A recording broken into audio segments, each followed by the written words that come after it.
So this first move is called a wide squat. Now when you do a wide squat, it changes the emphasis on the legs. It goes inner thigh and really into the bottom. So those are the 2 points we're really going to work in this position. Now with your feet turned out, in a wide squat position, you need to be able to feel your pelvic floor and your deep abdominal muscles.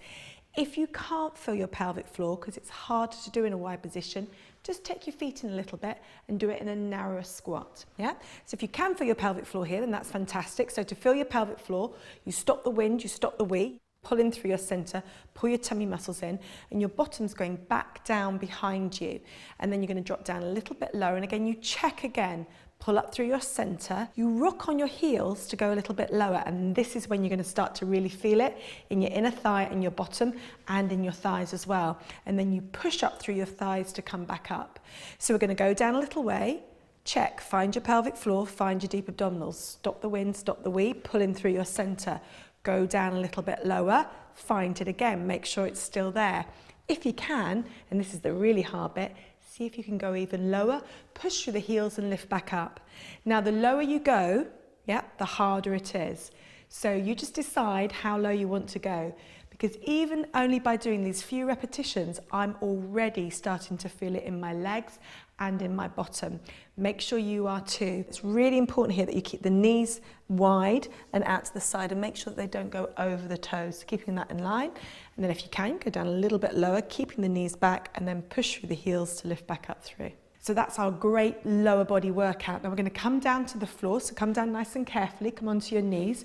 And we're going to focus more on these all-important core muscles, these tummy muscles, which you and I know we really need to work after having had a baby. So we're going to come down onto the hands and knees. Now often you find yourself in this position as a mum. You might be having to do a quick nappy change on the floor. And often we can strain our backs by holding these kind of positions. And you really feel sore in your back. So I want you to start thinking about holding what we call neutral line, which is with your tailbone slightly lifted so your spine is long. This enables you to connect to those core muscles. When you do this, those muscles shut down. Yep, so you stick your bottom out ever so slightly, not too big. You shouldn't have a really big dip in your back, just a little small dip. Then connect to your core. Now to challenge those muscles in this position, we're going to think about trying to take a hand and a knee off the floor. Now you have your hands in line with your shoulders, knees in line with your hips. You're looking down at the floor above your fingertips, and then slide your body weight forward into your right hand, and then just gently pick your left hand off the floor. And if you want to rotate your wrist, you can. And then just for a slightly harder version, take your knee up and off the floor, and then you'll really feel it in your core muscles. Do that on the other side. Slide your weight slightly forward into your left hand. Really important that your nose line is above your fingertips as you do this. Again, release that wrist, and then take the opposite knee off the floor. Now when you're doing this, you'll really feel it in your core muscles right in here, but you must still pull in through that pelvic floor in order to feel it through your center. And then change again, one more. And it's about how long you can hold this for. That's what's going to make it harder, by holding it for longer. And the other little thing to think about is to make sure that your back doesn't move. So imagine you're balancing a glass of water on your back as you're doing this. And then you'll really start to feel that in your core. To work the upper body, we're going to do an exercise which I call the dumb waiter. We're going to use some towels for this.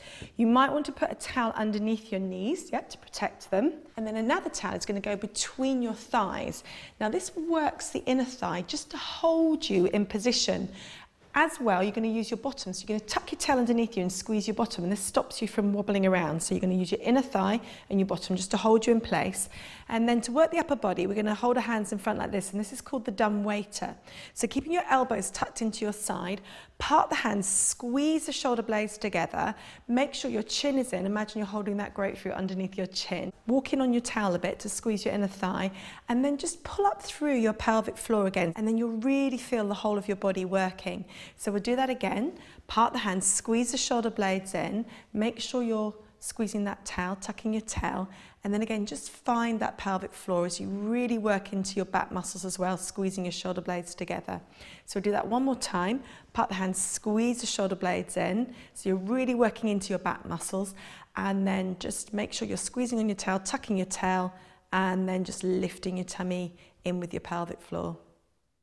Now we're going to go into stretching out the body. We spend a lot of time sitting, and this stretch is really good to release tight muscles. You can do it whilst you are in a seated position, either on the floor or on a chair. Just cross one leg over the other, and then take the opposite arm across the thigh, and as you draw that knee across, you'll feel a stretch going into your bottom, which is really important to do after doing those wide squats.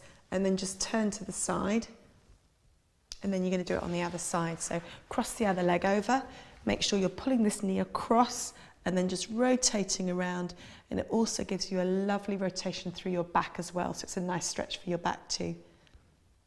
And then you're done.